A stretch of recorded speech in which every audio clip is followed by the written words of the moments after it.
talk about different things. One of them said that drinking a certain energy drink was healthier than drinking coffee, which is wrong. But clearly he's getting endorsed to promote the energy. So because you're watching a doctor, you go, oh, he knows. But my standard of expertise is higher than a med student. Yeah. I mean, a few peer-reviewed studies, perhaps. If I collapsed in the street, I'd certainly have a med student, actually. No offence. But the ethics of all of this, I mean, should some professions like medicine, like law, and like neuroscience be above the commercial fray? That's a simple question. Well, I don't think they should be peddling stuff. It's the same if you go to the bank, they're trying to sell you. You're just trying to get money out and they're trying to sell you insurance and all of this other stuff. Just do their job and leave it at that. You can carve that out. This trope has been around medicine for ages, right? There's always been the idea about the doctor who has the holiday in Bali or whatever paid for by the drug company that he then endorses, encourages people to take their drugs. That stigma has been around for a while. So I don't think that helps if you muddy the waters in that way, right? If there's any sense that your advice, your expertise is bought and paid for, that undermines the quality of your advice. It blows it up out of the water. Mm. Speaking of things out in the water, Denmark is to put its unwanted people onto... I'm throwing you the segues today, aren't I? You are, aren't you? Thank you very much. You're welcome. Denmark is to put its unwanted people onto a desert island, and these are migrants. What? Seriously? Unwanted? These are migrants who, unwanted's the phrase used by one of the ministers in Denmark, the immigration minister. Get out of here. These are migrants who are also criminals and rejected asylum seekers who can't be sent home. So I've described the story. I don't really need to elaborate much more. The island's not that far offshore, but it's got a ferry. That'd be the only reality show I'd watch. Actually, seeing what goes on, like Escape from New York. Yeah, just mayhem, absolute mayhem. Shall we just put all the people we don't like onto islands? That's literally the old joke. We'll just fill in the space of the people you don't like here on an island. Yeah. I mean, that's just prejudice writ large. It's awful. Well, we may not... I'm outraged, Jim. I'm outraged. And this is the Danes, the civilised Danes. They're supposed to be better than that. Yeah. Well, we may not. Well, okay, because that's a good point. We may not be getting more liberal and humane as the UN's Global Compact for Safe, Orderly and Regular Migration, which we've also talked about this week, wants us to get. I don't think we are, Jim. I don't think we are. We are not getting more sane about this stuff at all. And certainly, as you talk, I think if anywhere around the world, our attitude towards to migration and globalisation is not strong at the moment. Let's just say. So is the pendulum swinging back now? Yes. I'm an immigrant. Thank you for having me. You're welcome. Come on in. You're only here under sufferance. And before we go, the America's Cup's going to cost more. But the economic benefits are always said to be tremendous. See, whereas I was genuinely surprised by the Danish island story, this story does not surprise me at all, right? It's not. A sporting event or any kind of building project is going to cost more than they said at the beginning. But always happens. Shock me. But the benefits are said to be tremendous. Do you think they are really? No. I mean, those studies, I remember doing work 15, 20 years ago into some of that first round of America's Cup, and they are dodgy numbers built on other dodgy numbers multiplied by 2, take away your age and your shoe size.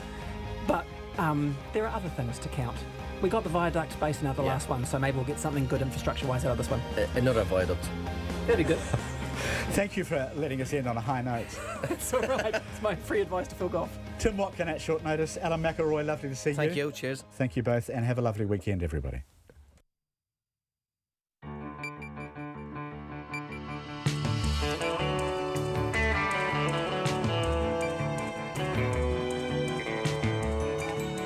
Kei te whakarongo mai koe ki te reo irirangi o Aotearoa. You're listening to Checkpoint. I'm Lisa Owen.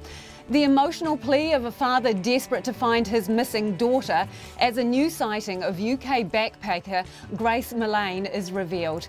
And police zero in on a central Auckland apartment and a man who's identified as a person of interest. Mental health nurses at Canterbury's Hill Morton Hospital fear someone could be killed unless more is done to keep them safe from patient attacks. The report card on tomorrow's schools is a fail. The disadvantaged are worse off, the gap between high and low achievers is widening, and add to that white flight and dodgy enrolment policies, and tinkering just ain't gonna fix it. RNZ News at 5. Kia ora, good afternoon. Ko Katrina Batanaho. Grave concerns are now held for the safety of the missing British backpacker Grace Millane, and a scene investigation is underway at a central Auckland hotel. A missing persons report was filed on Wednesday by the 22-year-old's family, who had not heard from her for several days. Yesterday, the police said the last sighting of her was at Sky City on Victoria Street at 7 o'clock on Saturday night. But since reviewing more CCTV footage, Detective Inspector Scott Beard says she was seen entering the City Life Hotel on Queen Street with a man more than 2.5 hours later. Police have identified this man and he has been spoken to. Through our investigations, we have also identified a location of interest, an apartment in the City Life Hotel in Queen Street. We are conducting a scene examination at this address. Scott Beard says more than 25 police officers are working on the case. Meanwhile, Grace Millane's father, David, arrived in New Zealand this morning to help with the search. He made a tearful plea for anyone with information about his daughter to come forward, saying it was very out of character for her to be out of contact. Grace has never been out of contact for this amount of time. She's usually in daily contact with either her mother, myself, her two brothers, members of the family on social media. David Millane, the father of the missing British backpacker Grace Millane. The professional body for engineers is welcoming the chance to reopen the case against its former member Alan Ray over the CTV building collapse. The building collapsed during the Christchurch earthquake in 2011, killing 115 people. In 2014, Engineering New Zealand dropped an investigation into Alan Ray, whose firm designed the building, when he resigned from the organisation. Today, the High Court said that was an error, and Engineering New Zealand will now reopen the complaint. Its chief executive, Susan Freeman-Green, says no one from the organisation was happy with how the situation played out in 2014. Now we have the opportunity to go back and test the professional conduct in that situation. We think it's in the public and the profession's interest for our professional members to be tested. Susan Freeman-Green says Alan Ray does have 20 working days to appeal the court decision. Air New Zealand will go into talks with unions on Monday in an attempt to stop strike action planned for the busiest travel day of the year. Almost 1,000 engineers and logistics workers plan to strike on December the 21st over pay and working conditions. Alex Ashton reports. The proposed strike could affect up to 42,000 customers booked to travel on that day. Air New Zealand says the unions are using people's hard-earned holidays as bargaining chips for more money. It says the average wage of those striking is $115,000, and they've also received pay increases year on year. But the union says painting the staff as greedy is misleading and undermines the chances of coming to an agreement. It says among those threatening to strike are underpaid cleaners. Air New Zealand and the unions will enter mediation on Monday. Ko Alex Ashton, TNA. School trustees are showing support for a major overhaul of the school system, which would reduce the power of school boards. The Tomorrow's Schools Task Force has proposed setting up a network of 20 Crown entities to support schools and take over many of the jobs currently done by school trustees. The president of the School Trustees Association, Lorraine Kerr, says that would help trustees concentrate on how well children are performing. For boards, all those things that distract them, the compliance, the accountabilities, and even the employment issues will hopefully sit over here so that boards can think about why they were there in the first place, and that was around helping to improve student achievement. Lorraine Kerr says she's pleased the task force has proposed significant changes to the school system. The Canterbury District Health Board is planning to hold more meetings with staff next week to discuss a string of assaults at Christchurch's Morton Hospital.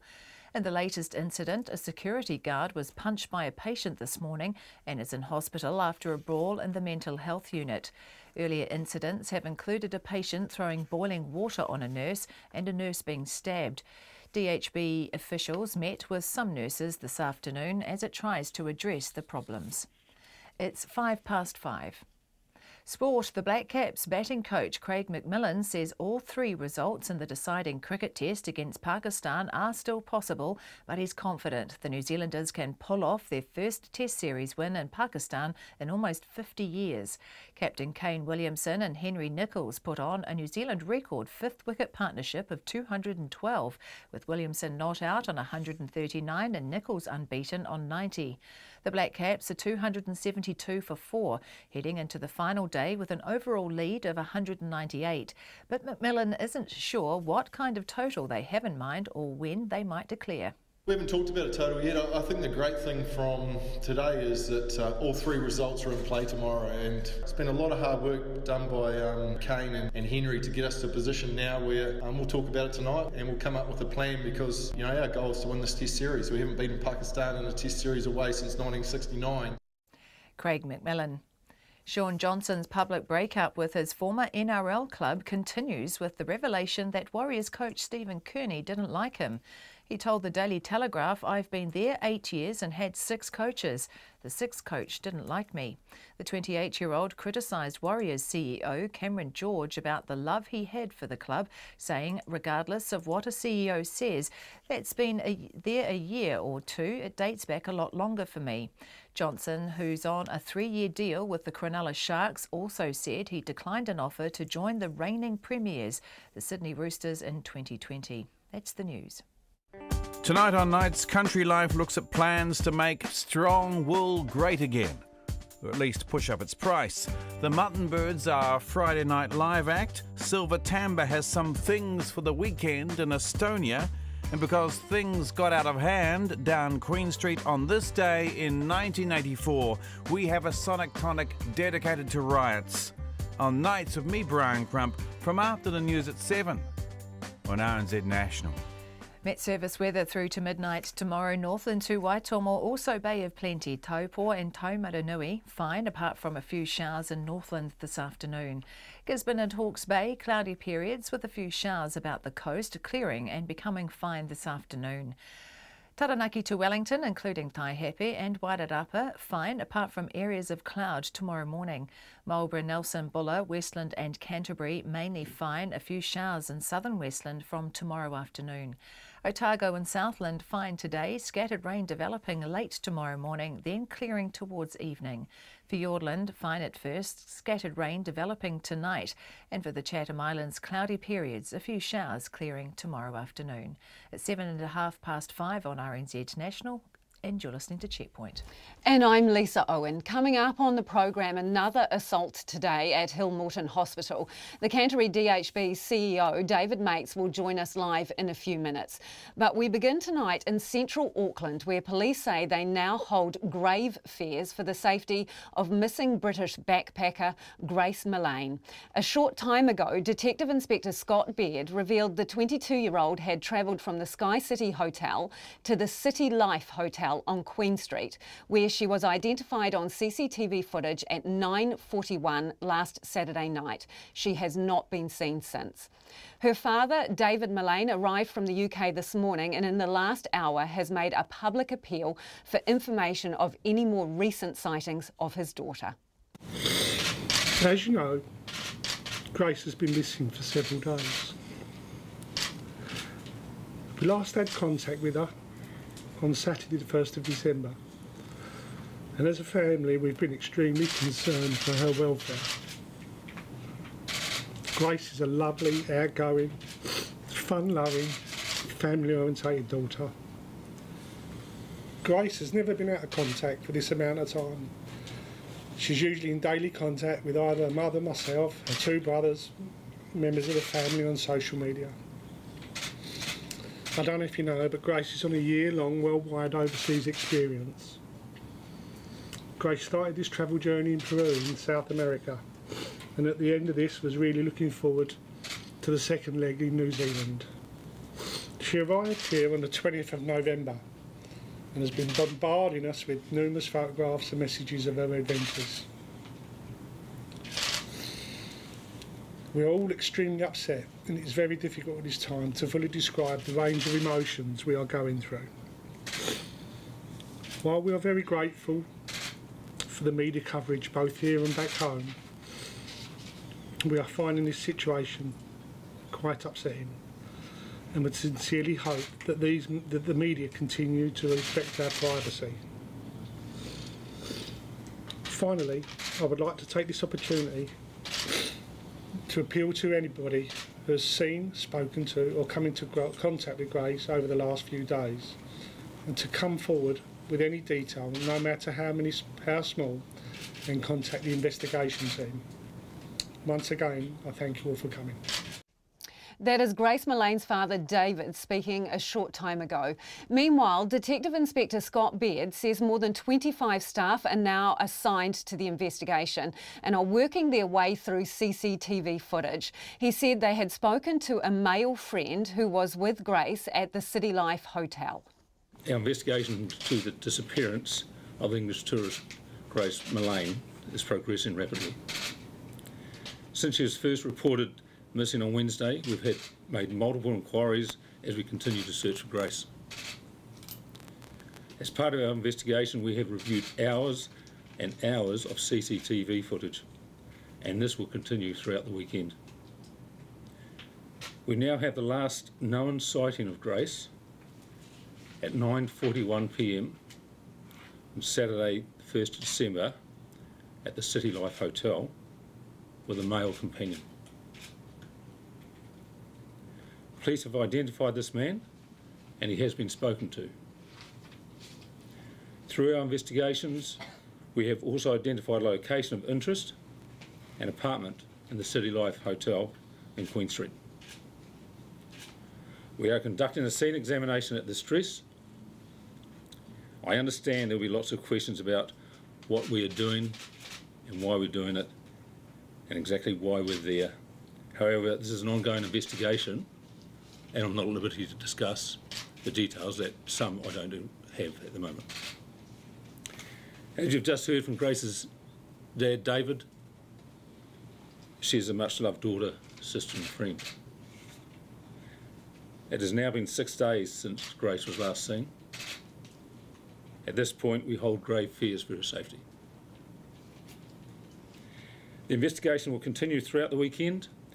Anyone who was at the City Life Hotel who can provide any information to the police, we ask you to contact us. We have an 0800 number, 0800 676 255. And that is Detective Inspector Scott Beard there. After 6 o'clock tonight, we'll speak to our reporter Katie Scotcher at Auckland City Life Hotel. We are still waiting for the head of the Canterbury DHB, David Mates, to turn up for his interview. That meeting that the DHB had with the nurses broke up at about 4:30 this afternoon, and we will bring you that interview as soon as he gets to us. In the meantime, tomorrow's schools are not fit for today. That's the overwhelming findings of an independent task force proposing an overhaul of the school system. The government task force says competition is damaging schools and children from poor backgrounds are being shortchanged. It wants to put the brakes on out-of-zone enrolments, guarantee jobs for new graduate teachers and set up a network of education hubs to support schools. Changes, some say, will dwarf even the Tomorrow's Schools reforms of 1989. Here's our education correspondent, John Gerritsen.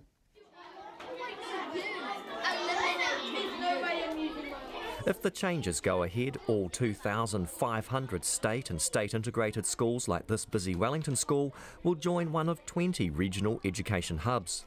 The hubs will be Crown entities that hire and fire principals, provide teacher training and support for children with disabilities, and take over many of the jobs now done by school trustees. At Clyde Key School in Wellington, the principal, Liz Patera, can see some sense in the plan.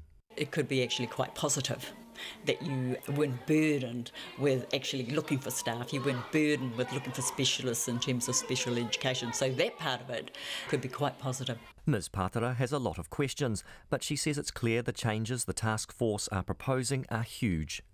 I think it's comparable to the changes they introduced in 1989. Obviously I haven't got the detail, but just very quickly looking at it, I think it could almost be as big as that. Lorraine Kerr, president of the School Trustees Association, goes one step further. She says what's proposed is bigger than the Tomorrow's Schools reforms, and that's a good thing. This is even more significant, probably, One of the things I am pleased about is that it's not a tinkering around the edges, that it is a whole different way of looking at things. And Ms Kerr is not bothered by the plan to take responsibilities away from school trustees. For boards, all those things that distract them, the compliance, the accountabilities, and even the employment issues will hopefully sit over here so that boards can think about why they were there in the first place, and that was around helping to improve student achievement. The report says the school system is underfunded and the $130 million a year allocated to schools with lots of poor students through the decile system needs to double. It also calls for a review of all school enrolment zones, with the task force chair Barley Hark saying that some enrolment schemes are unfair and racist. Richard Dykes from the Auckland Secondary Principals Association says the report's proposals are radical and would help address inequities that see poor children performing worse than well-off children. But he warns that a system of education hubs won't of itself fix the system. They'll only be as good as the quality of the people who inhabit the new structures. You know, the panel heard very clearly, Barley met with the Auckland principals and he heard very clearly about their frustrations with the current Ministry of Education, you know, the lack of responsiveness, the bureaucratic nature of it. And if we just transfer or duplicate those frustrations into new structures, we're gaining nothing. Consultation on the task force proposals runs until April the 7th, and after that the government will decide just how many of the report's bold recommendations it will take up. Mō te hōtaka o te ahi, ko John Gerritsen tēnei. A security guard has been punched in the face and hospitalised after yet another assault at Morton Hospital. The hospital has dominated news headlines recently as the number of serious assaults on nurses has reached a tipping point. At the request of senior staff, the Canterbury DHB met with mental health nurses on Monday and again today. The DHB also met with WorkSafe New Zealand yesterday. But this morning, Checkpoint understands a security guard on site was punched in the face during a brawl just before 10 o'clock this morning. Both St John and the police attended. Sadly, this is not a new problem. Checkpoint has been reporting on nurse assaults for a long time. We've heard about nurses in the adult acute inpatient unit who have been dragged across the floor, strangled, punched, and most recently burnt and stabbed. We've had nurses tell us they go to work in fear for their lives. They say management is well aware of what's gone on, but no big changes have been made. We have been requesting interviews with senior management on this for months, but that has always been refused until now. We're about to go live to Morton and speak with Chief Executive David Bates, but first our South Island reporter Logan Church recaps what we know so far. And just a warning, if you are watching, the pictures we are about to show are very graphic. So I know nurses who will go and buy patients cigarettes and buy them food out of their own pockets so that they'll feel safe at work. That's a Morton nurse speaking to Checkpoint earlier this year. They described to us their living hell, a workplace where getting punched or hit is the norm. This nurse, and the many others Checkpoint have spoken to, have simply had enough. There's an underlying fear among nurses and acutes that it's going to take someone dying before something is done about this, and even then I'll have my reserves about whether that would be enough. Some nurses have posted pictures on Facebook of horrific injuries they've received at the hands of their patients. They show bloody, destroyed nails, cuts and burns. The worst assaults seem to take place at the adult acute inpatient unit, but other parts of the hospital, forensic services, AT&R, we're told are just as challenging. In several statements we've received from the Canterbury DHB, it's pointed to an increased demand on these services following the Canterbury earthquakes. It's a given fact this city has truly terrifying mental health statistics, but for this hospital, staff assaults are nothing new and go beyond the earthquakes. Here is audio from Checkpoint 18 years ago, when this hospital was known as Sunnyside. An investigation is underway into a series of patient assaults on nurses at Sunnyside Psychiatric Hospital in Christchurch, the most recent of which has left a nurse in hospital for more than a week with head injuries. She's the fourth nurse to be attacked during the last few months. Now an occupational safety and health task force is to look at the incidents and determine how to improve safety at Sunnyside. Last week, Sunnyside Hospital Management told Radio New Zealand that... So what's changed? Fast forward almost 2 decades. The Canterbury DHB held a meeting with about 50 nurses this week, following a stabbing and boiling water attack last week. It described the meeting as open and honest, but some of the nurses who attended told Checkpoint it was more tense and angry. Those nurses left Monday's meeting frustrated that no commitments to any immediate fixes were promised. And that leads us to right now, in the admin block of Morton Hospital, where I'm sitting in a room with the DHB's Chief Executive, David Mates, as well as other senior managers. It's taken months and months of requests for these managers to agree to an interview. The nurses we're speaking to are too afraid of the managers here with me to speak out publicly on Checkpoint. But they say what they do want to know from the DHB right now is what it is doing to ensure that when they go to work next, they don't leave their shift in the back of an ambulance or in a body bag. And the Canterbury DHB's Chief Executive, David Mates, now joins us live on the phone from Morton Hospital following another meeting today with nurses. Good evening, Mr Mates. What are you doing to make sure that no nurse leaves Morton in the back of an ambulance or in a body bag? Good evening. I think, first of all, what we have seen is a significant uplift of serious assaults, particularly over the past few weeks. That's not to say there have not been a range of other assaults over a long period of time. One of the core elements that the mental health services continue to really struggle with is they're in total dealing with 100 or twice as many patients as what they were doing before the earthquakes. And the challenge with that in a really constrained physical environment is not conducive to both appropriate care. So what are you doing? What are you doing now to make sure they are safe? So what we have added to the 3 security guards on site is that we've got another 2 that are going in on a 24 hours, 7 days a week, that are working in the adult unit and under the direction of nursing. Now, one of the things, there's been a lot of debate about the appropriateness of security guards because often they are not able to help de-escalate. So the positions that we're putting into place are very much geared about how to work with nursing to help de-escalate situations. So at any given time, I'm sorry to interrupt, I just want to clarify this. At any given time, how many security officers will be rostered on in this acute ward?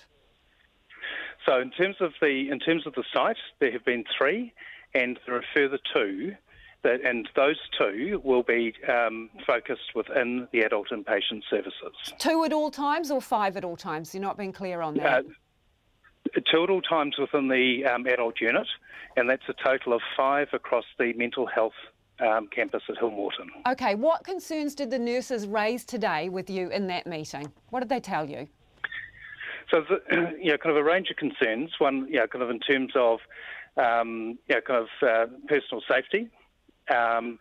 Also, concerns about the responsiveness and how we engage with our partners, and particularly the police, which we are working very quickly and very closely with to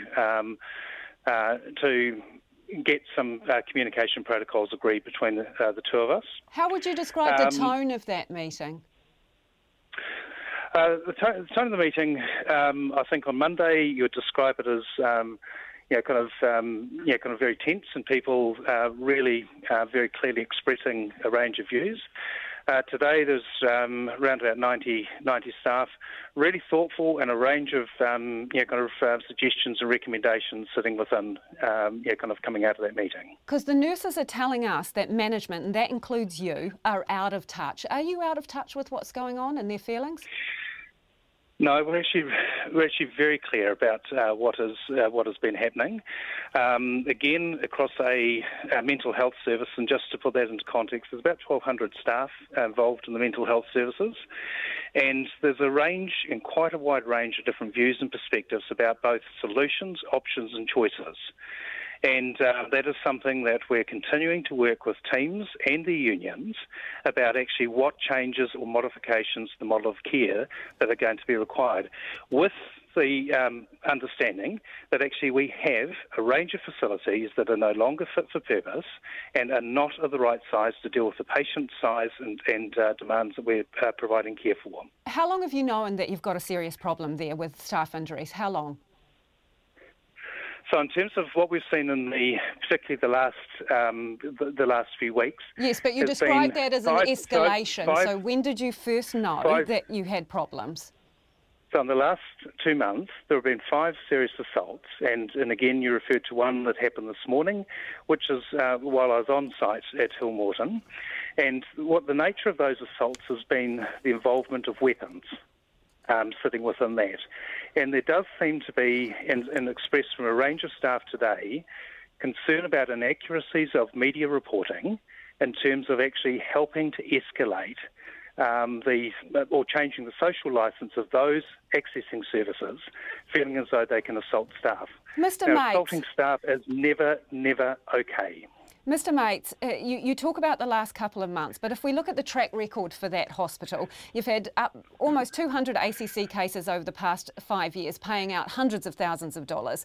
A WorkSafe incident register shows a serious incident in August of 2015, someone who fractured a leg while trying to calm and restrain a patient. And it's taken you quite a while to front up on this issue. Have you done enough fast enough?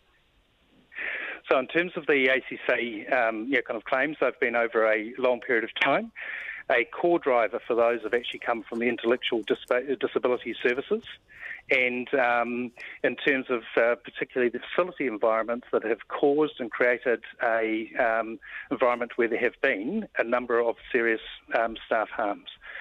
Part of that is actually there's a $5.5 million alteration to a facility that has been approved that is going to take it'll be 18 months before that is built. And that's the point, isn't it? That is the point. It's 18 months to 2 years away. So in the here and now, besides 2 extra security guards, what are you doing to keep your staff safe? So what we're working with is we've got a 6 to 8 bed community acute inpatient unit that is coming on live the end of February, early March 2019. That has been in the planning, which was deliberately developed to try and take the patient numbers out of an overflowing inpatient unit. That is something we've been working with the union and staff for a long period of time in terms of a deliberate strategy to get patient numbers down. So that comes into place in February, the end of March. All right, so 3 months away. What about WorkSafe? Yes. What have they told you at the meeting they had about how you've been dealing with this? So WorkSafe, we have, since March of this year, we have made, as an organisation, 11 notifications to them, of which 5 were from mental health, and there's another 3 to go. We have received confirmation back on each of those that there will be no further investigation. Yeah, but they've told you to pull your socks up, haven't they? Because they said that your risk management was not at an acceptable level. So the interesting bit in terms of actually, no, they haven't said that to us. What, they haven't said your risk management is not at an acceptable level? No, it's not. That's absolutely right. They have not said that to us. They've said that to the media, though, Mr. Mates. Yes, no, I understand they've said that to the media, and it was really curious that they could make a statement like that without actually having engaged or invested kind of the organisation. So are they wrong? We've agreed with them yesterday that actually we would really welcome them in, and they're starting an assessment process at the end of this before Christmas, and then a follow-up in February 2019. And that's again looking at all of the range of different processes that are in place. Has the Minister talked to you about the problems you're having there? Has the Health Minister talked to you? Or have you talked to the Health Minister? No, we've kept the Health Minister aware of the issues and challenges sitting here. What's he said to you about how you're doing? Because it doesn't look that good when you see that list of horrific injuries. So what's he said to you? One of the challenges with mental health services right across the country is how we're collectively dealing with an increased range of complexity and also an increased number of assaults. Now, one of the challenges that we have, that I've touched on, and that is unique to the Canterbury component, is the sheer volume of increase has actually stretched and overflowed most of our services. So do you need more resources and money? Do you need more resources and money? You're talking about an escalating problem here, and you're trying to cut your cloth to fit. So more money? Do you need more money? No. So there is both additional resource and we've got some significant facility challenges that are sitting there. But the bigger issue is actually there is not a whole lot of experienced mental health nurses that are sitting there waiting to be employed. We have just about got all of those employed, and we have had a strategy over the past quite a number of years of bringing in a lot of new graduates and providing an enhanced level of support for them. Now, that is part of actually how do you deal with actually a workforce shortage required for a very, very specialised service. And I would love someone in the country to wave a magic wand with a whole range of experienced mental health nurses. And that's been one of the issues and challenges, less at the moment about resourcing, but actually being able to find and employ the experienced nurses. We've and did the Minister offer you any assurances in that respect, whether he can do anything to assist? In terms of, you don't turn around these issues that have actually been in the making for many, many years, and in the Canterbury context has been compounded by actually the impacts of New Zealand's largest natural disaster. It has had an impact that is actually very different from any other part of the country. And part of that is how we continue to deal and face and meet those challenges into the future, as well as dealing with the issues of now. That is David Mates, the boss of the Canterbury DHB. Thank you for finally joining us this evening. Much appreciated.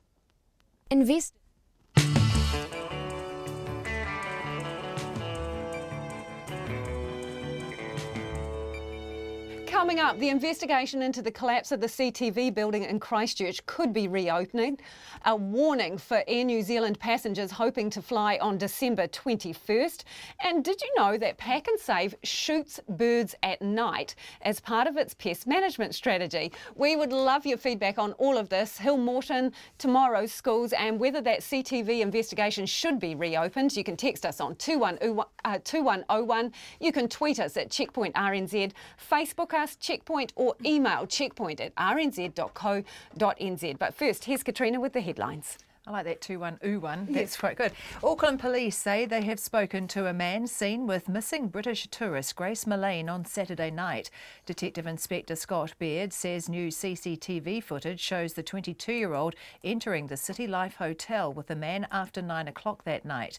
He says they're conducting a scene examination of a room in the Queen Street Hotel. The Chief Executive of the Canterbury District Health Board, David Mates, has told Checkpoint the DHB will increase the number of security guards at Morton Hospital after a string of assaults on staff. In the latest incident, a security guard is in hospital after being punched by a patient during a brawl in the adult mental health unit this morning. DHB officials met with some nurses this afternoon and is planning more meetings with staff next week. Earlier incidents have included a patient throwing boiling water on a nurse and a nurse being stabbed. Man El Casey, whose wife was killed in the CTV building collapse in Christchurch, says no one should be able to escape responsibility by resigning. The building, designed by a company headed by Alan Ray, collapsed in the 2011 earthquake, killing 115 people. The professional body for engineers dropped its disciplinary action against Dr. Ray in 2014 after he resigned, but a High Court decision out today says that was wrong and the inquiry will resume.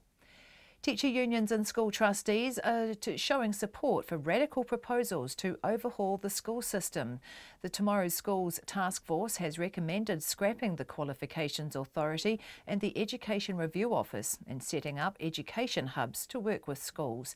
The Post-Primary Teachers Association and the Educational Institute say the plans are bold and put children first, and the School Trustees Association says they would help boards concentrate on raising student achievement. Air New Zealand will go into talks with unions on Monday in an attempt to stop strike action planned for the busiest travel day of the year. Almost 1,000 engineers and logistics workers plan to strike on December the 21st over pay and working conditions.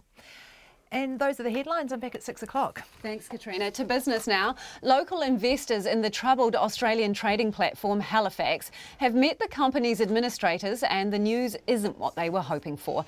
About 4,000 New Zealanders have been caught out by Halifax's collapse, and it's still not clear when or if they'll get their money back. Madison Reedy was at this morning's meeting and has this report. Investors who've traded millions of dollars through the online firm Halifax are frustrated, upset and angry that they may be waiting years to see their money again. The lead administrator of Halifax, Morgan Kelly, has told investors that 190 million Australian dollars of investor funds has been tracked down, but 20 million is missing.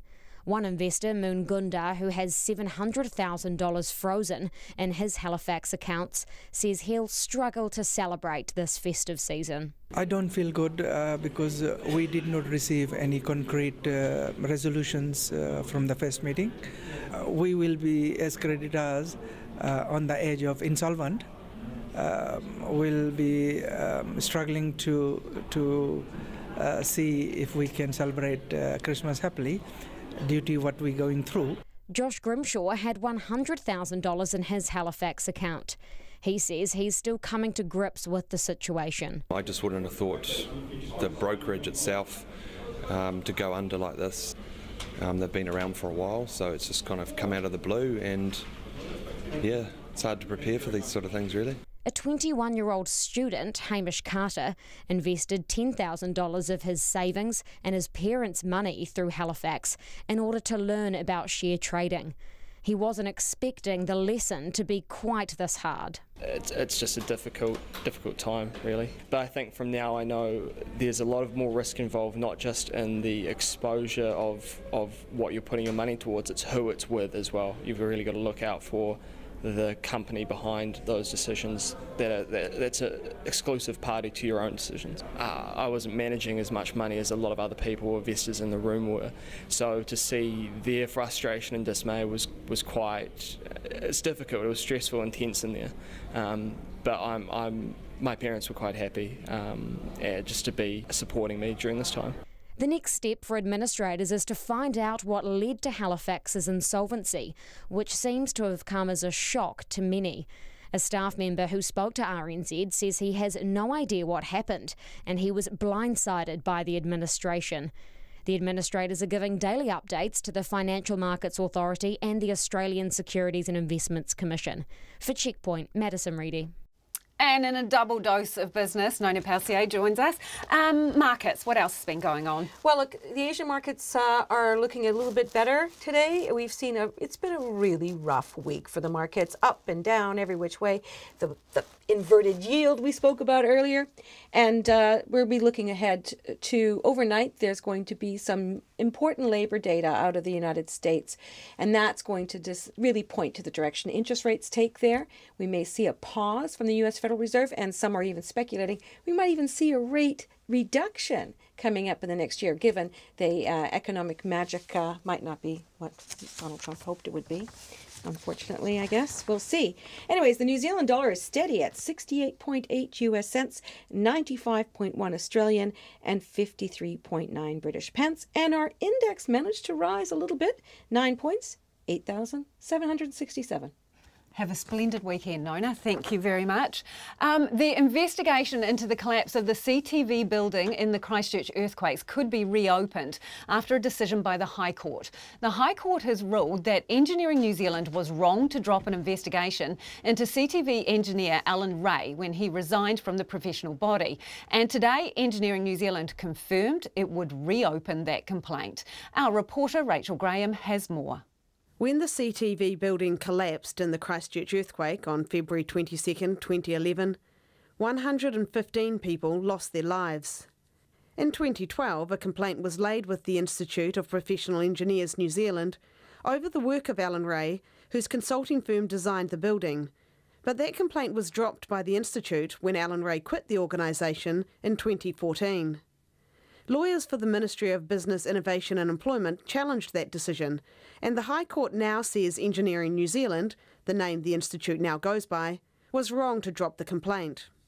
Susan Freeman-Green, the Chief Executive of Engineering New Zealand, says no one was happy with the way things played out in 2014, and they will now reopen the complaint. Now we have the opportunity to go back and test the professional conduct in that situation. We think it's in the public and the profession's interest for our professional members to be tested and be able to be tested in terms of their professional conduct. In its judgment, the High Court said that allowing disciplinary proceedings to be brought to a premature end by a member resigning would flout the trust society places on professionals and bodies such as the institution. Marnell Casey's wife, Masoon Abbas, died in the CTV building, and his family is one of 54 who have been pushing for the institute to follow through with the complaint. This is exactly what we wanted, this is what we asked them. We also commented on the resignation of Alan Ray at the time, and we expressed our concern that engineers should not escape responsibility by simply resigning when it suits them. RNZ spoke to Mr Al-Casey at the site of the CTV building, a site Mr Al-Casey says is still very special to him. It's now converted into this garden. I would describe this, the flowers represent the nice people, the beautiful people who we lost, and that ugly concrete represents all those people who did not do their job. Susan Freeman-Green says if the process gets to the stage where a disciplinary committee finds fault, they will need to look at what actions it can take, since Dr Ray is not a member of the organisation. In any event, should a finding through our processes will be important, both in terms of what we can say about professional conduct in this situation, and also in terms of what learnings and information it provides us for professional conduct generally. Alan Ray Consulting has rebranded as Ingenium, and when RNZ contacted the firm, Dr Ray was not available to speak. In a statement from his lawyers, Buddle Findlay, he said he did not resign from the Institute to avoid the disciplinary action. In part, the statement says, "The CTV building disaster could have been avoided as the evidence to the Royal Commission showed. That tragedy haunts Dr Ray every day, as it does many others. He has done everything he personally can to identify what happened and how we can ensure that it will not occur again. This has included funding independent research and investigation. However, Dr Ray refuses to be scapegoated for this tragedy." Alan Ray has 20 working days to decide if he wants to appeal the decision, and has already indicated he is taking advice on appealing the decision to the Court of Appeal. In Christchurch for Checkpoint, Rachel Graham. Now to ongoing problems affecting the New Zealand Transport Agency and the issues with dodgy warrants of fitness. A consultant who's been supervising NTA inspectors for more than a decade says she completely stands by their work practices, but those further up in the agency haven't been listening to their concerns. The Transport Agency has now suspended 6 garages and 14 mechanics from issuing warrants of fitness, with nearly 20,000 vehicles affected. The agency admits that many of the garages have had a long history of non-compliance, and some of those doing the inspections have told Checkpoint they did try and sound the alarm. Our reporter Nita Blake-Person and cameraman Nick Monroe have the latest on the saga. Peering into this Toyota four-wheel drive, Terry Elphick is sceptical about whether it will get its warrant of fitness. His Auckland garage is one of several rechecking vehicles which got warrants from the nearby Westland Mechanical and Tyres, which was recently suspended for the NZTA for being non-compliant. We've seen a couple, but they're coming in very slowly in drips and drabs. But as I've spoken to a couple of the other workshops around the area, they're seeing roughly the same, sort of, starting off 2 and 3. And that. Mr Elphick says some people won't be in a hurry to get their cars rechecked. It's a sort of adage that I hear around that we know the vehicle's not going to pass a proper warrant, let's take it to these guys because we know that we're going to get one from them, and that should never be the case. But Andrea Andrews, a consultant working with NZTA compliance officers, says they've been sounding the alarm about dodgy garages for years and no one's been listening. I'm sure that they've seen on a day-to-day basis that these people have been non-compliant for some time and that they've been actively trying to do something about it. Ms Andrews has been in the business for 16 years and says the officers she deals with are excellent, but there's a gap between them and the rest of the agency. With just 20 compliance officers responsible for checking around 12,000 garages and mechanics, keeping on top of them all is an impossible task. They are the face of NZTA on a day-to-day basis, so I would imagine that they are the people that everybody's looking to for these problems instead of maybe high up. Checkpoint has spoken to several NZTA compliance officers who say they have complained to their managers in the past, worried about safety, but said their concerns weren't followed up. One compliance officer who wishes to remain anonymous for fear of losing his job told Checkpoint the three-step model of identify, educate and deter is too soft and that some garages haven't been inspected for 4 years or more. Given the potential safety risks and the scale of the problem, Checkpoint wanted to know why. We also wanted to know how many employees are subject to disciplinary proceedings, either for talking to the media or signing off on compliance for garages found to be in breach of regulation. NZTA has declined our request for an interview. It's not appropriate for us to provide any comment on current employment matters, disciplinary issues or internal investigations. Ken Song owns a garage in the Auckland suburb of Glenfield. He says it was an NZTA officer who told him about the dodgy garages in the area. That guy from NZTA tell me some workshop doing the dodgy warrant, they do 40 a warrant or 30 warrant a day, and then most of this pass, and then some of them just fell on just the ties because they want to make more money on the ties. Yeah. I know a few people, they said they're doing the promotion only $9 a warrant. NZTA has sent free warrant vouchers to 19,915 affected vehicle owners. Of those, only around 800 have had new checks, with about half failing. NZTA says it will follow up with drivers who don't get new warrants after the vouchers expire in January, but in the meantime, there's nothing forcing them to get their cars checked. With the busy holiday period fast approaching, thousands of potentially unsafe vehicles could be hitting the road. For Checkpoint, Nita Blake-Person. Air New Zealand is bracing itself for the possibility of further strikes on top of one planned for the busiest travel day of the year. The holiday plans of tens of thousands of people are up in the air, with airline staff threatening to strike on December 21st over pay and working conditions. It would affect up to 42,000 international and domestic customers who are booked to travel that day. Alex Ashton spoke to concerned customers. Today I'm just refreshing pages to find out what's actually happening and whether it's going to go ahead, and if it's not going to go ahead, well, great news. So I'm going to relax, but until then, it's kind of a nervous wait. Lauren White is one of thousands of people whose holiday plans could be about to crumble. She's booked to fly from Tauranga home to Christchurch on the 21st, just in time for Christmas. Ms White says she supports the workers' right to strike, but at the same time, when you're affecting so many other people and it's such a family-orientated time of year, it just seems a little bit rough. Across the ditch in Sydney, Australia, Jojo Warren's anxious to make it home for her first Christmas since she's been living away from family. Really worried and concerned about my flight getting cancelled, as I just want to get home for Christmas. And I don't know what does that mean? Do they get cancelled, delayed, postponed? Air New Zealand landed the first blow this morning, saying the striking staff are using people's hard-earned holidays as a bargaining chip for extra cash.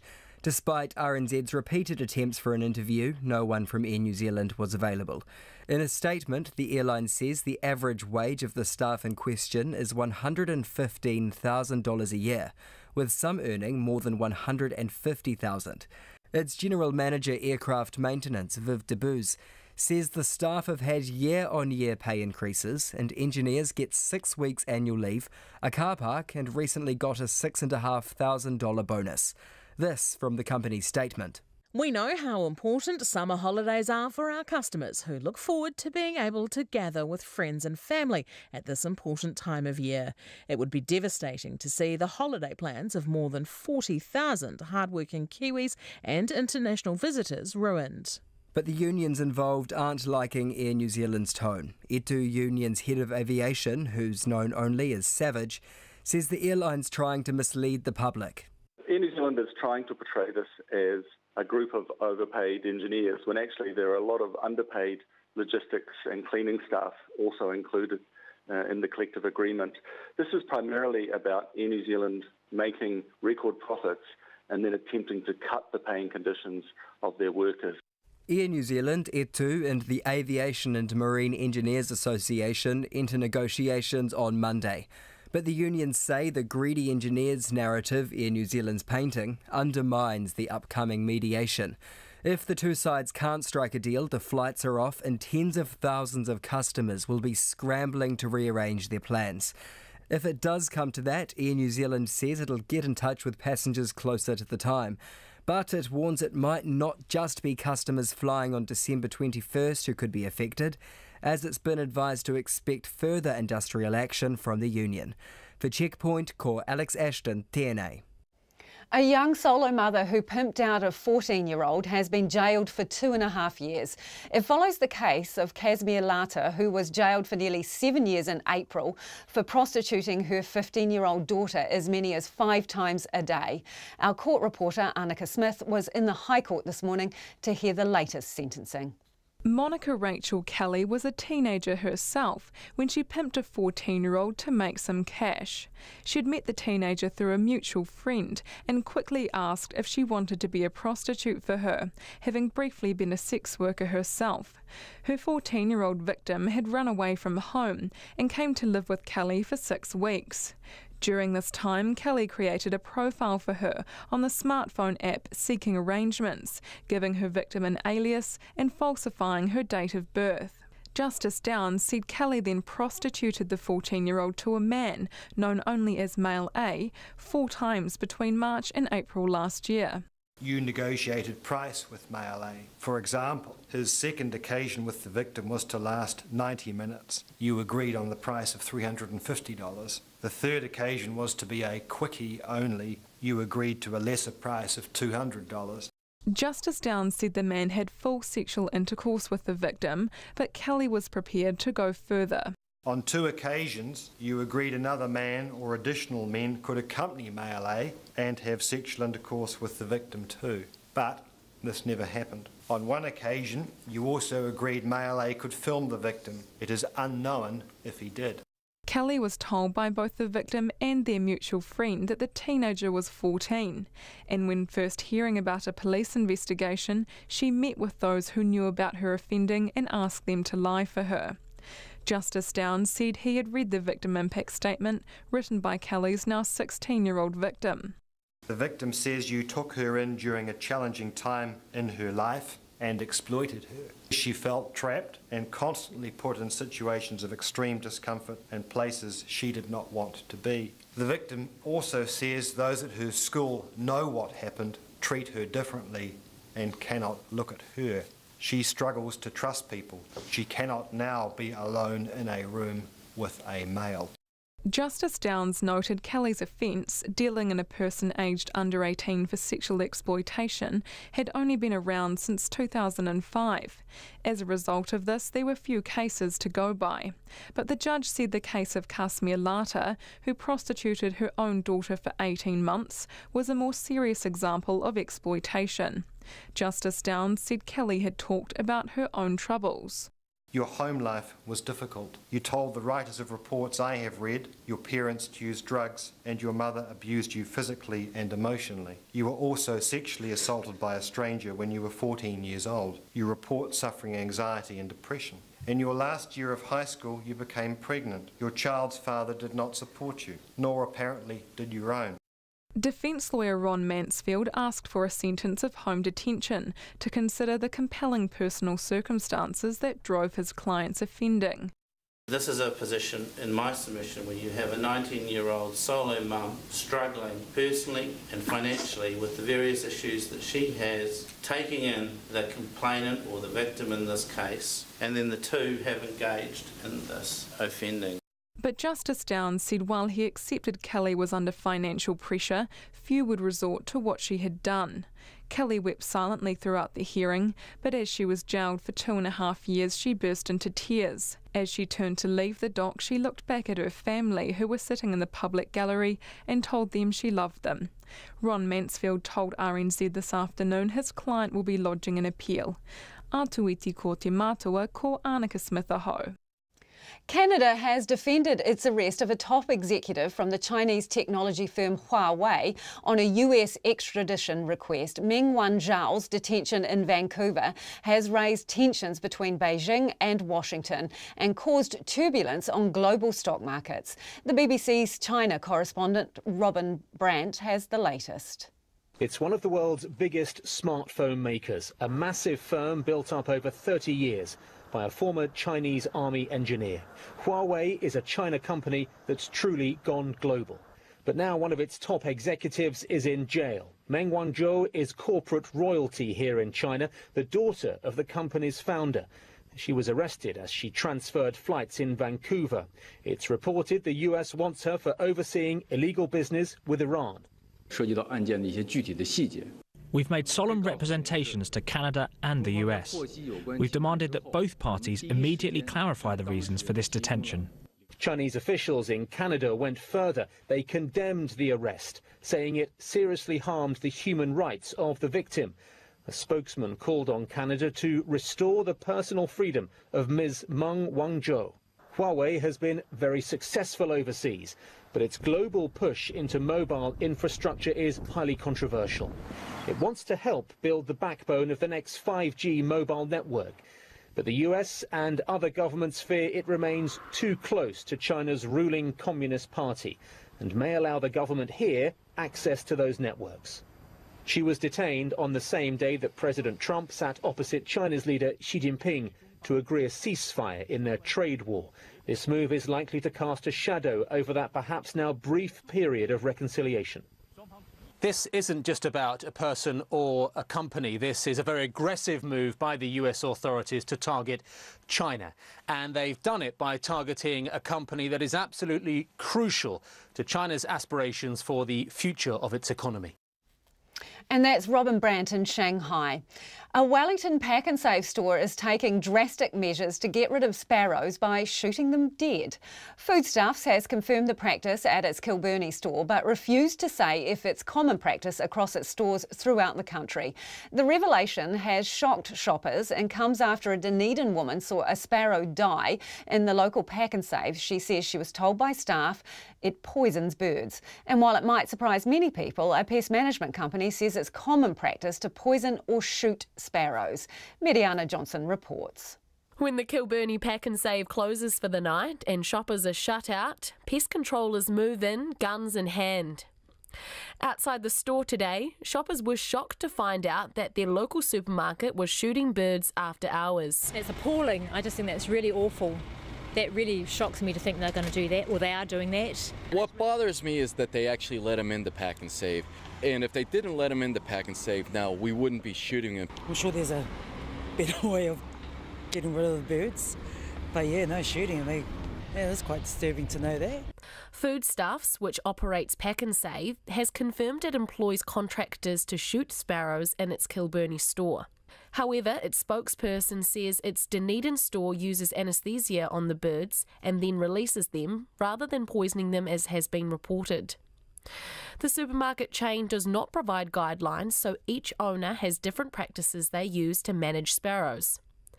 Director of SAFE, Save Animals from Exploitation, Hans Creek, says shooting and poisoning sparrows in supermarkets isn't new. Which is disappointing, given the fact that internationally methods have been developed to catch these animals alive. And that's a much nicer way of doing it, because then you can just take them outside and release them. It's just an effort that the supermarkets have to make to obtain these traps, and we believe that that's what the supermarkets need to move to. Mr. Creek says consumers should put pressure on supermarkets to use more humane methods of pest control. But Wellington Pest Management owner Darren Labram says shooting and poisoning sparrows is legal. Bottom line is they are a pest. They contaminate food, they destroy stock, they cause their feces cause slip hazards. So yeah, shooting or poisoning is an approved method. Mr. Labram says that he treats sparrows just like rats and other pests. A bird, for some reason, is not. It's cute, or it's considered not as much as a pest as, say, a rat or a cockroach. But to me, in the industry, they all cause the same types of problems. Mr Labram says that his own staff shoot sparrows as a form of pest control, and it has been common practice for the 25 years he's been in the industry. Countdown says it doesn't shoot the birds, but instead catches and releases them, and uses a system that releases small amounts of ozone that distracts and deters the birds from landing and nesting in the rafters. For Checkpoint, Cormediana Johnson Tēnei. Yeah, let us know what you think about that. Sparrows being shot after hours in the supermarket. 2101 on the text, or you can email us checkpoint@radionz.co.nz. Katrina Batten has joined me here. She's shaking her head on the sparrow situation. Let's return to our story earlier in the show about Morton Hospital, the rates of injuries among staff members there, some serious injuries, people being burnt, another person being stabbed. This person says, read the situation at Morton. The elephant in the room is the crisis in mental health in Christchurch post-earthquakes. For the media to be focusing largely on bureaucratic safety issues seems to be ignoring the international evidence regarding long-term mental health consequences. RNZ News at 6. Ngā mihi nui, good evening. Ko Katrina Batten aho. A scene investigation is underway at a central Auckland hotel as part of the investigation into a missing British tourist. 22-year-old Grace Millane was reported missing on Wednesday by her family in Britain after she failed to make contact for several days. Katie Scotcher reports. Yesterday, the police said the last sighting of Ms Millane was at Sky City on Victoria Street at 7 o'clock on Saturday night. But since reviewing more CCTV footage, Detective Inspector Scott Beard says she was seen entering the City Life Hotel on Queen Street with a man more than 2.5 hours later. He says the police have identified the man and he has been spoken to. A scene examination is being carried out in a room at the hotel. Ms Millane's father, David, arrived in the country this morning to help with the search and has made a tearful plea for anyone with information about his daughter to come forward. Ko Katie Scotcher aho. 2 extra security guards are being posted around the clock at the adult inpatient unit at Christchurch's Morton's Hospital, where staff have suffered 5 serious assaults by patients in the last 2 months. In the latest incident, a security guard was punched by a patient this morning and is in hospital after a brawl in the mental health unit. Earlier incidents have included a patient throwing boiling water on a nurse and a nurse being stabbed. Canterbury DHB's Chief Executive David Mates told Checkpoint the extra guards will bring the total number on site to 5. So in the last 2 months, there have been 5 serious assaults, and again, you referred to one that happened this morning, which is while I was on site at Morton. And what the nature of those assaults has been the involvement of weapons. David Mates says at a meeting between health bosses and about 90 staff today, several expressed concern at media reports, which they blamed for escalating the issue and giving patients a licence to attack staff. The husband of a woman who died in the CTV building collapse during the 2011 Christchurch earthquake says the tragedy was one of New Zealand's biggest engineering failures and the industry must learn from it. Engineering New Zealand will reopen an investigation into engineer Alan Ray's work on the building after a judgment from the High Court today. Rachel Graham has more. Engineering New Zealand dropped its investigation into Alan Ray when Dr Ray resigned from the organisation. The High Court has said that decision was wrong, and Engineering New Zealand will now resume its inquiry. Marnell Casey's wife was one of the 115 people who died in the building collapse. He says it's important for there to be a thorough investigation and for engineers to know they can't escape responsibility. In a statement, Alan Ray said he was still haunted by the tragedy, but would not be a scapegoat and could appeal today's court decision. This is Rachel Graham. A warrant of fitness consultant who's worked with transport agency compliance officers for more than a decade says they've been sounding the alarm about the issuing of dodgy warrants for years. The transport agency has stopped a number of garages and mechanics from issuing warrants over non-compliance issues. Andrea Andrews says compliance officers have raised concerns, but no one's been listening. Yes, I'm sure that they've seen on a day-to-day basis that these people have been non-compliant for some time and that they've been actively trying to do something about it. However, Andrea Andrews says with just 20 compliance officers responsible for checking 12,000 garages and mechanics, keeping on top of them all is an impossible task.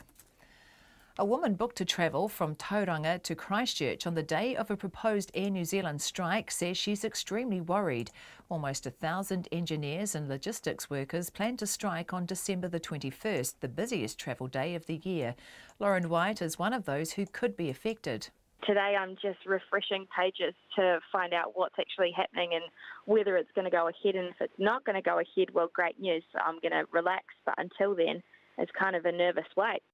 Lauren White says she supports workers' right to strike, but before Christmas is a bad time. Air New Zealand and unions will head into mediation on Monday in a bid to try to stop the strike going ahead.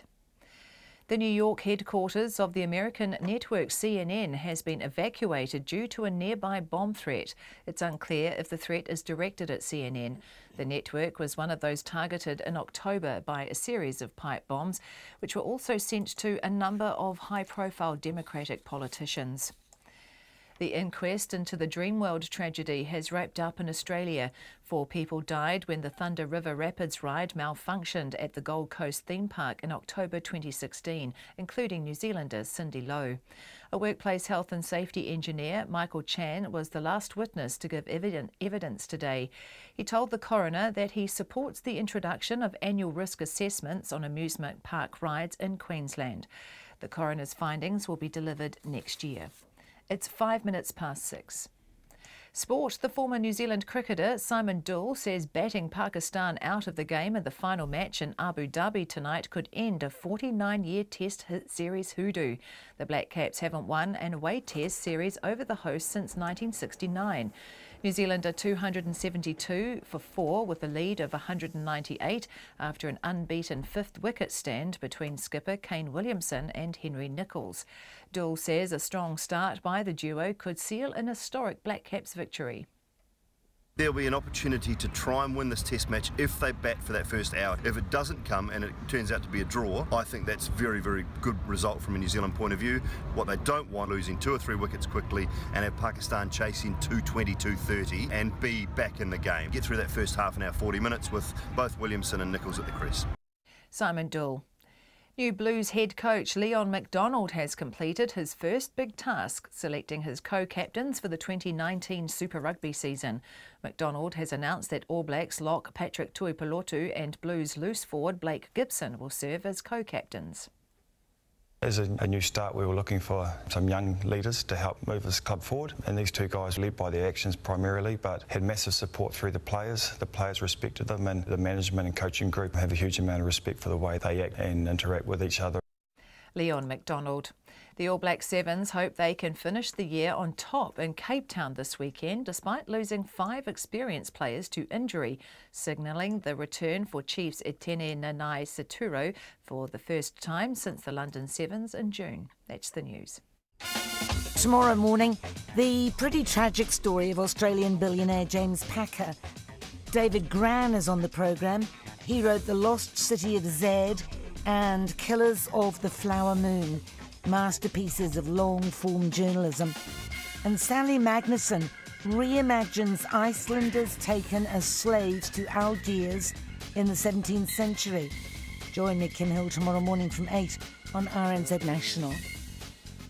Met Service weather through to midnight tomorrow. Northland to Waitomo, also Bay of Plenty, Taupo and Taumarunui. Fine, apart from a few showers in Northland this afternoon. For Gisborne and Hawke's Bay, cloudy periods with a few showers about the coast, clearing and becoming fine this afternoon. Taranaki to Wellington, including Taihepe and Wairarapa, fine apart from areas of cloud tomorrow morning. Marlborough, Nelson, Bulla, Westland and Canterbury, mainly fine, a few showers in southern Westland from tomorrow afternoon. Otago and Southland, fine today, scattered rain developing late tomorrow morning, then clearing towards evening. For Fiordland, fine at first, scattered rain developing tonight. For the Chatham Islands, cloudy periods, a few showers clearing tomorrow afternoon. It's 6:08 and you're listening to Checkpoint. Thanks, Katrina, and I'm Lisa Owen.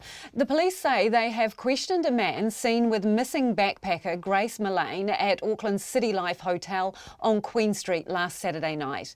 At a press conference late this afternoon, Grace's distraught father, David Millane, who arrived from the UK this morning, made a public appeal for sightings of his 22-year-old daughter.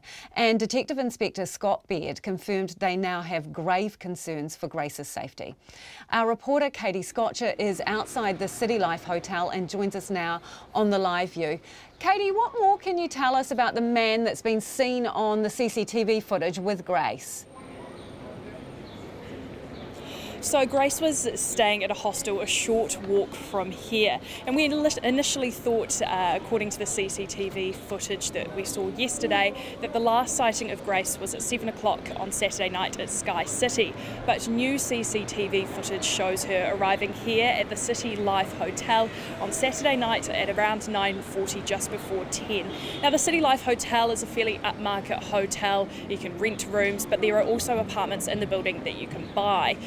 She arrived here with a man, and police say they have spoken to him, they have identified him, but he isn't being held in custody, and they wouldn't really give us much more information other than that.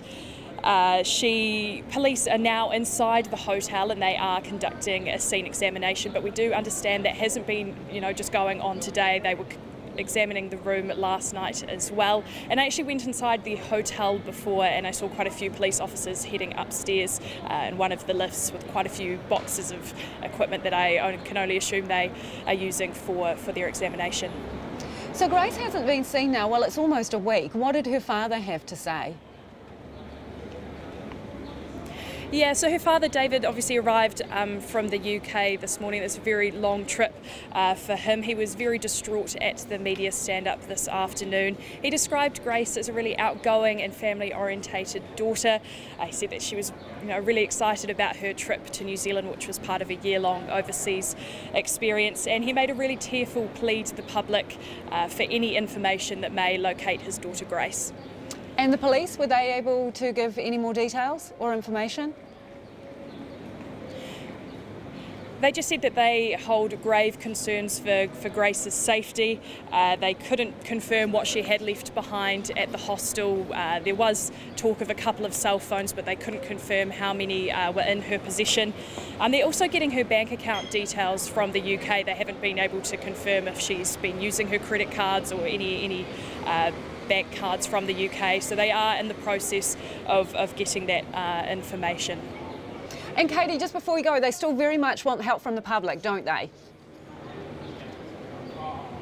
Yeah, they do indeed. They have set up an 0800 number, which I don't have on me, but I'm sure you will be able we can get it on the website to share what that number is. But they, but they're appealing for information from the public. Anyone that was in the Auckland central area on Saturday night between 7 o'clock and around 11 p.m. that evening.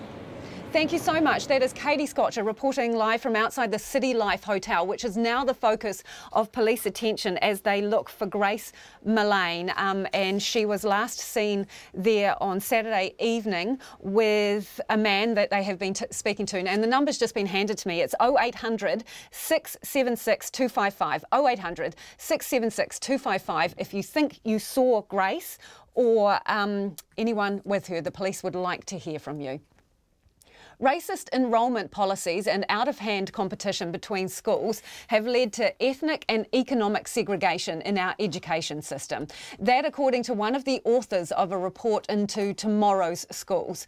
The report says the gap between the best and the worst performing students is widening, something that can't be fixed by tinkering. It details schools aggressively poaching the most desirable students while actively discouraging or excluding the less wealthy. One of the report's authors, Bali Haak, says it can't be allowed to carry on. If we don't address that issue, and soon, I think the social and economic consequences for the country as a whole are, to put it mildly, dire. So we've got to act. We've got to fix this problem. And by the same token, if we are able to fix this, then the benefits, economic and social benefits for the country, are enormous. So there's everything to play for here. And we're also very keen that people understand that we're not just trying to fix problems. This is about tooling up an education system for the next 30 years so that the children who aren't even in school yet are able to access a quality system that focuses on success and well-being, because that's the critical part of every bit of work we've done so far on this review. OK, for a minute, let's focus on one of the key aspects that is leading to disparity, what you identify as unhealthy competition between schools. What are you talking about specifically? Well, what we're talking about is a situation, and again there's plenty of evidence for this, that we've set up a system which encourages schools to compete. We've set up an atomised system where boards of trustees look after their own individual schools, principals look after their own individual schools, and consequently there's a degree of competition. And what that has led to over a significant period of time is a white flight, brown flight, people moving from school to school, and what that has led to is significant polarisation in our schooling system, with very, very disadvantaged schools and very, very advantaged schools. And our point is that there are real people, real students, real parents in those doubly disadvantaged schools, and we can't, as a community, let that carry on. It's not just passive migration between schools that you're talking about, though. It is, in some cases, an orchestrated marketing campaign to attract the most desirable, read their more affluent students and higher achieving students to schools. How are they doing that at the moment? Well, I think they're doing it in a variety of ways. Certainly the marketing has got out of hand. We're hearing real concerning stories around the decile of a school being seen to be a proxy for its quality, and that is just not the case. And we're in a situation where the incentives for schools to grow their role, to get bigger resources, to make a bigger impact, all the incentives are to grow schools. And sometimes that comes at the cost of students and livelihoods and futures for young people. So are they, I'm sorry to interrupt, Barley, but are they using, for these out-of-control marketing campaigns, are they using school dollars for those campaigns? Yes, generally speaking, yes, they are. Not always. You know, some schools will have international students, for example, and there's another issue there around equity for schools. Some schools are getting international students and getting millions of dollars from those international students and using that for marketing. Some schools are using their operational funding. And, you know, our view is, yeah, this is really out of hand. We need to start thinking about schools in communities, schools working together, schools collaborating, because for our purposes, that's the important part of developing success and well-being for all our students in all our schools for this country. Put simply, you're talking about educational apartheid, aren't you? I'm talking about a situation which we currently have, where we have significant polarisation in our schools. And I mean, many people know that you can get in a car in Auckland and drive 15 minutes down the motorway and find schools which are so different in terms of their resources and their ability to deliver quality education. So different, it's just unbelievable. And that shouldn't be happening in a country like New Zealand. It's just, it's heartbreaking that we have situations like that, and the system that we currently have, we believe, is actually making that worse. So have you seen scenarios where schools are using pricey donations, the so-called voluntary donation, to discourage or filter out lower socioeconomic families? There is some evidence around the use of enrolment schemes, and this is something that is a bit of a legacy issue, particularly in the 90s, where schools set up enrolment schemes which frankly were racist, deliberately excluding particular types of students. And some of those enrolment schemes continue to exist. And so one of our recommendations actually is we need to look at the enrolment schemes that currently exist to make sure that they are fair, that they are equitable. So you think... And one of the jobs for the hubs is to make sure that happens. So you think that there exists still in New Zealand, in some cases, racist enrolment policies? I think that in some places the legacy enrolment schemes that are still in existence have been drawn with not the best motives. What are those motives? I think the motives are around ensuring for some schools, and I'm certainly not saying this for all schools. No. But for some schools, ensuring that some schools are included in some students are included in the zone, and some are not. So what do you mean by that specifically? Do you mean white upper class students are more likely to get into the school? Is that what you're saying? I'm certainly not saying that's a general situation at the moment, but I'm saying that there are examples of precisely that, yes. One of the overriding conclusions is that the education system is, well, it's underfunded, and particularly low decile schools are underfunded. Do you have any idea by how much? Well, again, the numbers, we haven't done the numbers in detail, but what we do know is that the current, the decile system at the moment, which is the way we deliver funding to disadvantaged schools, demonstrably is far too blunt and is not necessarily delivering the dollars to the right schools. In other words, some schools that are actually reasonably more advantaged than others are getting funding, while schools that are more advantaged aren't. And that's because the system used, the decile system, is really just not robust. So part of our recommendations is picking up an idea from Treasury and the Ministry of Education called the Equity Index, and that's a much better way of allocating funding to schools that have disadvantaged students. And that is Bali Haak. He's one of the authors of the report into tomorrow's schools. That report recommends capping out-of-zone students, introducing a new zoning system, capping school donations as well, and adopting a new decile funding model.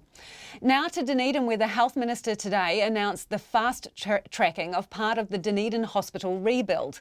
The Labour government campaigned at the election on breaking ground on the new hospital during its first term. But today, David Clark went one better, announcing the hospital's first building will open to the public in 2023. Here's Otago Southland reporter Timothy Brown. Prime Minister Jacinda Ardern has previously said the government will do everything practically possible, including David Clark donning a hard hat himself, to ensure ground is broken on the project before the 2020 elections. But until today, it was unclear when Southerners would finally be able to access their new hospital. Dr Clark says the first day surgeries will be performed at the new site by November 2023. We now have planned to build the hospital in 2 stages, with the outpatient and day surgery building being fast-tracked to be finished more than 3 years earlier than anticipated. People will be able to get day surgery and outpatient services as early as November 2023 if all goes according to plan. The government has proposed splitting the rebuild into 2 projects, the smaller day surgery and outpatient building, which is expected to occupy the northern site and be fully functional by November 2024, and the larger inpatient building to go on the former Cadbury factory site and open 5 to 6 years after its neighbour. But there have been previous estimates of the whole facility being complete by mid-2026 or early 2027. So does this actually mark a delay in the overall project? No, it means that we're stretching the project over a longer time frame in order to get sufficient labour and to maximise the use of the local workforce. It's a smart thing to do. Some of it will happen faster and some of it a little slower than before.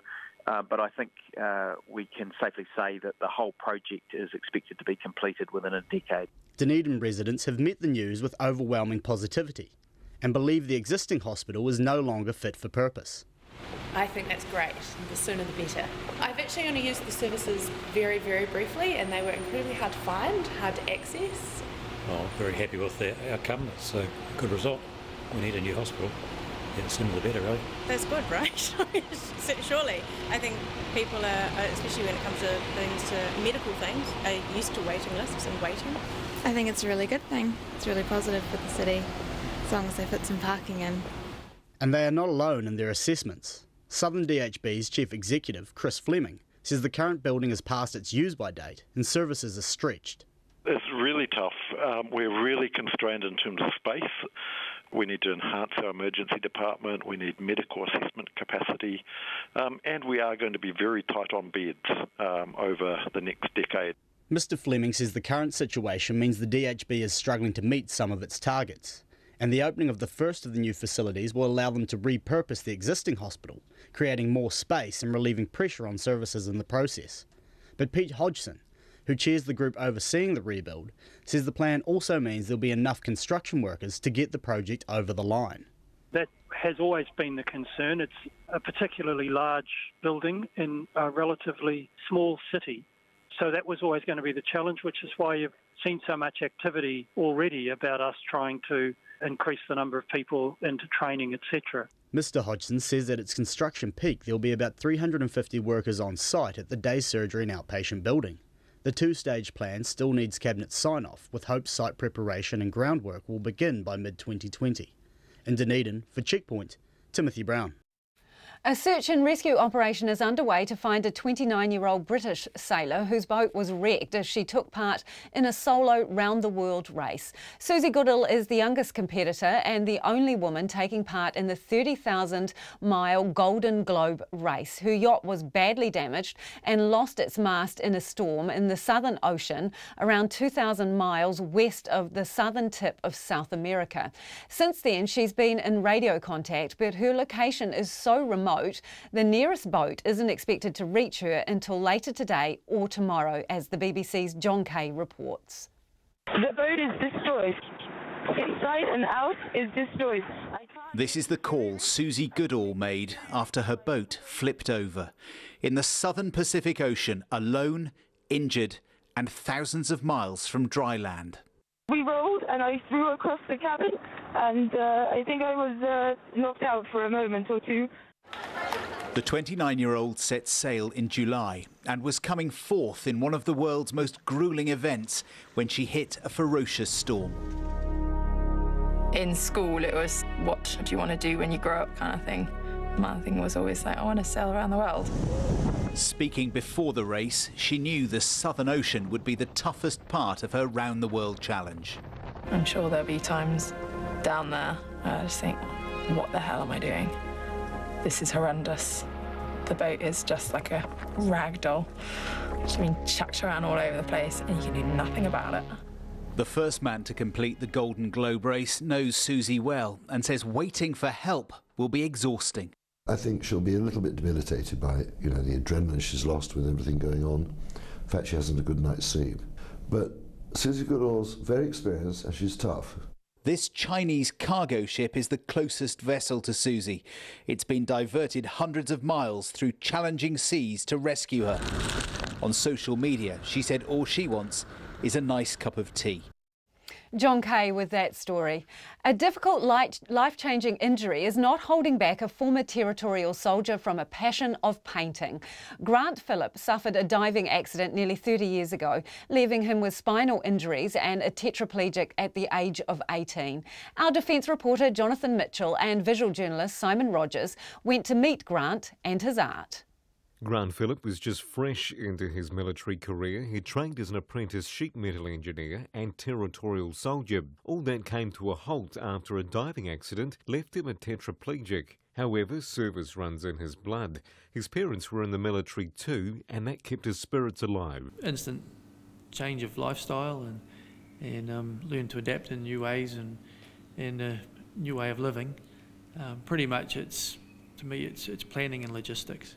You know, if you're going to be doing anything, then you plan what you need, where you're going, and it seems to run quite smoothly. All these years later, he's returned to his army roots. As well as competing at this year's Invictus Games in archery, he's been part of a group of current and former personnel, along with families, who've turned a painful situation into art. The Art in Recovery program is in its first year. The pieces have been on display behind the wire at Burnham Military Camp in Canterbury. Grant Phillip has been painting for more than a decade and uses his mouth to hold the brush.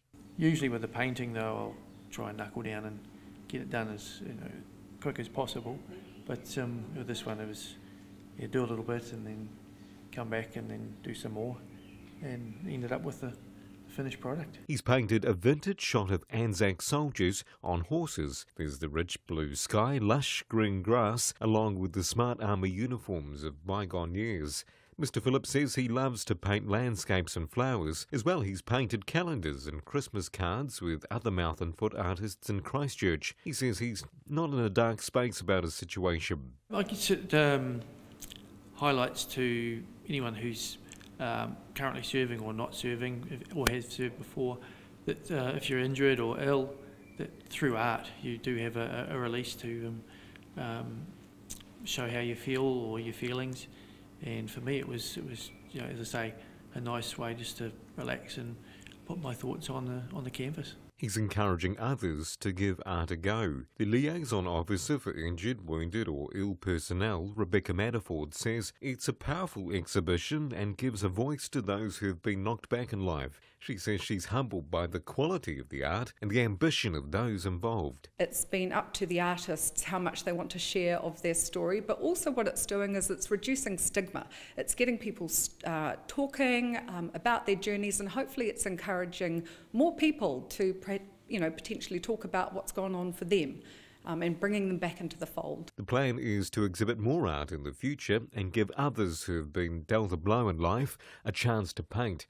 Grant Phillips' feature piece, sitting smartly in a black frame with the soldiers' horses and New Zealand and Australian flags, has been gifted to the Army to display at the different bases.